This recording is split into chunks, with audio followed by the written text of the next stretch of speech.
ಎಮ್ಮೆಕೆರೆ ಮೈದಾನ ಅಭಿವೃದ್ಧಿಪಡಿಸಿದ ಈಜುಕೊಳ ಉದ್ಘಾಟನೆಗೆ ಮುಹೂರ್ತ ಇಟ್ಟ ಸ್ಮಾರ್ಟ್ ಸಿಟಿ ಅಧಿಕಾರಿಗಳು ಜಿಲ್ಲಾಧಿಕಾರಿ ಹಾಗೂ ಶಾಸಕರ ವಿರುದ್ಧ ನವೆಂಬರ್ 19ರಂದು ಬೃಹತ್ ಹೋರಾಟಕ್ಕೆ ಕರೆ ನೀಡಲಾಗಿದೆ.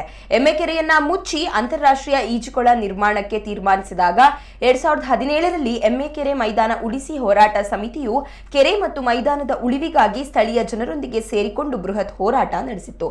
ನಂತರ ಆಗಿನ ಶಾಸಕರಾದ ಶ್ರೀ ಜೆ.ಆರ್. ಲೋಬೋರವರು ಸ್ಥಳೀಯ ಜನರ ಭಾವನೆಗೆ ಬೆಲೆ ಕೊಟ್ಟು ಸದ್ರಿ ಈಜುಕೊಳವನ್ನ ಬೇರೆ ಕಡೆ ವರ್ಗಾಯಿಸಲು ತೀರ್ಮಾನಿಸಿದ್ರು. ನಂತರ ಈಗಿನ ಶಾಸಕರಾದ ವೇದವ್ಯಾಸ್ ಕಾಮತ್ರವರು ಇದೇ ಸ್ಥಳದಲ್ಲಿ ಈಜುಕೊಳ ನಿರ್ಮಾಣ ಮಾಡುವುದೆಂದು ತೀರ್ಮಾನಿಸಿದಾಗ ಪುನಃ ಹೋರಾಟ ಸಮಿತಿ ಸ್ಥಳೀಯರ ಮೂಲಕ ಪ್ರತಿಭಟಿಸಿದಾಗ ಮಾನ್ಯ ಶಾಸಕರು ಅಧಿಕಾರಿಗಳನ್ನ ಕರೆಸಿ ಸ್ಥಳೀಯರ ಜೊತೆ ಮಾತುಕತೆ ನಡೆಸಿ 2 ಎಕರೆ ಜಾಗವನ್ನ ಈಜುಕೊಳಕ್ಕೂ 1 ಎಕರೆ 57 ಸೆಂಟ್ಸ್ ಜಾಗವನ್ನ ಆಟದ ಮೈದಾನಕ್ಕೂ ಕಾದಿರಿಸಲು ತೀರ್ಮಾನಿಸಿದ್ದಾರೆ. ಅಲ್ಲದೆ ಆಗಿನ ಉಸ್ತುವಾರಿ ಸಚಿವರ ಅಧ್ಯಕ್ಷತೆಯಲ್ಲಿ ಸಭೆಯನ್ನ ನಡೆಸಲಾಗಿರುತ್ತದೆ ಹಾಗೂ ಈಜುಕೊಳ ಮತ್ತು ಸಾರ್ವಜನಿಕ ಮೈದಾನವನ್ನ ನಿರ್ಮಿಸಿ ಎರಡನ್ನು ಒಟ್ಟಿಗೆ ಉದ್ಘಾಟಿಸಿ ಕೊಡುವುದಾಗಿ ವಾಗ್ದಾನ ಮಾಡಿದ್ರು.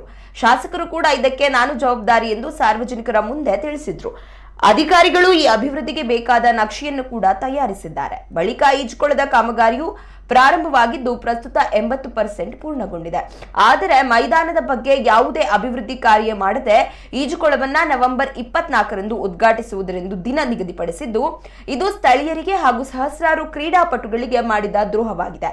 ಅಲ್ಲದೆ ಈಜುಕೊಳವನ್ನ ಕೂಡ ಸಂಪೂರ್ಣವಾಗಿ ನಿರ್ಮಾಣ ಮಾಡದೆ ಹೇಳಿದಂತೆ ರಸ್ತೆ ಮತ್ತು ಡ್ರೈನೇಜ್ ವ್ಯವಸ್ಥೆಯನ್ನ ಮಾಡದೆ ಅವ್ಯವಸ್ಥೆಯ ಮೂಲಕ ಉದ್ಘಾಟನೆಗೆ ಹೊರಟಿರುವುದು ಸಾರ್ವಜನಿಕರ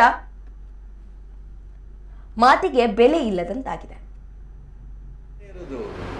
ಈಗ ನೀವು ಶಾಸಕರ ಹತ್ರ ಕೇಳಿದ್ರು ಕೂಡ ಅವರ ಹತ್ರ ಉತ್ತರ ಇಲ್ಲ. ಈಗ ಈ ಸ್ಯಾಂಕ್ಷನ್ ಮಾಡಿರುವುದಕ್ಕೆ ಈಗ ಒಟ್ಟಿಗೆ ಪ್ರಾಜೆಕ್ಟ್ ಅಂತ ಎಣಿಸುವ. ಈಗ ಆ ದಿವಸ ಮಾತಾಡಿದ ಒಟ್ಟಿಗೆ ಪ್ರಾಜೆಕ್ಟ್ ಒಟ್ಟಿಗೆ ಉದ್ಘಾಟನೆ. ಈಗ ಅದರದ್ದು ಯಾವುದು ವರ್ಕ್ ಆಗಿದೆ, ಇದ್ರದ್ದು ಏನಿಲ್ಲ. ಕೊರೋನಾ ಬಂದ ನಂತರ ಯಾವುದೋ ಒಂದು ರೀಸನ್ ಹೇಳಿದ್ರು ನಾವು ವರ್ಕ್ ಸ್ಟಾಪ್ ಆಯ್ತು ಅಂತ. ವರ್ಕ್ ಸ್ಟಾಪ್ ಆದ್ರೆ ಸ್ವಿಮ್ಮಿಂಗ್ ಪೂಲ್ ವರ್ಕ್ ಆಗ್ತದೆ, ಗ್ರೌಂಡ್ ವರ್ಕ್ ಆಗೋದಿಲ್ವಾ? ನಾವು ಹೇಳ್ತಕ್ಕಂಥದ್ದು ನಾವೀಗ ಆಲ್ರೆಡಿ 19ಕ್ಕೆ ಪ್ರತಿಭಟನೆ ಇಟ್ಟಿದ್ದೇವೆ. CMಗೆ ನಾವು ವಿರೋಧ ಮಾಡ್ತಕ್ಕಂಥ ವಿಚಾರ ಇಲ್ಲ. ನಮ್ಮ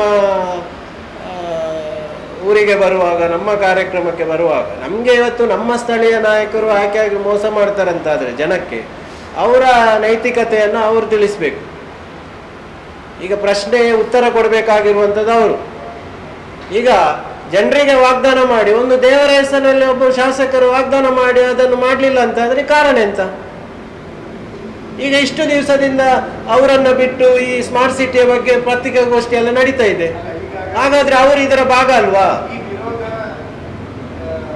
ಇರ್ತಕ್ಕಂಥದ್ದು ಮಾತ್ರ ನಾವಿಲ್ಲಿ ಹೇಳ್ತಕ್ಕಂಥದ್ದು ಎಲ್ಲರ ವಿಷಯ ಹೇಳ್ತಕ್ಕಂಥದ್ದು.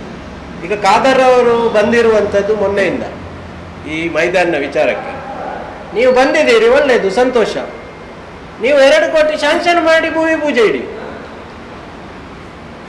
2 ಕೋಟಿ ಶಾಂಕ್ಷನ್ ಮಾಡಿ ಭೂಮಿ ಪೂಜೆ ಇಡಿ, ನಮ್ದೇನು ಅಭ್ಯಂತರ ಇಲ್ಲ.